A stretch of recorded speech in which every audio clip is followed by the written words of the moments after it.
As you regulars know, I've been hoping and hoping that reporters will press top Republicans on a simple question. Is there any ratio of entitlement cuts of your choosing to new revenues you'd accept? 3-1, 4-1, 5-1. Well, John Bodner was asked something very close to that question on ABC News today. Martha Raddatz. Well, let me ask you this simple, Martha Raddatz. Is there any ratio of entitlement cuts to new revenues that you would? Speaker John Bodner, the president got his. Martha Raddatz. Say that he is 3-1, 4-1. Speaker John Bodner, tax hikes. The president, Martha Raddatz. Nothing. Speaker John Bodner, got his tax hikes on January the 1st. Martha Raddatz. So, the answer to Speaker John Bodner, Martha Raddatz, that is no. Speaker John Bodner, he ran his election on taxing the wealthy. He got his tax hikes. But he won't talk about the spending problem, and that's the problem here in Washington. We'll take that as a no.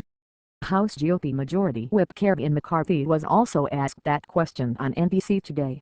David Gregory, is there any ratio that you could accept?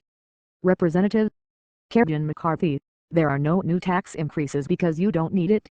If you look at this report, David Gregory, but you're never going to get entitlement reform. Representative Kevin McCarthy, you're going to get nothing. David Gregory, without tax increases. Is that political reality? Again, until we hear otherwise, we'll take that as a no. And so it's now sinking in that 1. Republicans are not getting the entitlement cuts they want without agreeing to new revenues, and 2. Republicans are explicitly confirming that there is no compromise that is acceptable to them to get the cuts they themselves say they want.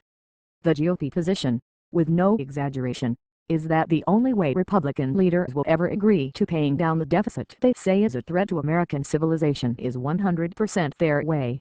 They are not willing to concede anything at all to reach any deal involving new revenues, to reduce the deficit, or to get the entitlement reform they want, or to avert sequestration they themselves said will gut the military and tank the economy.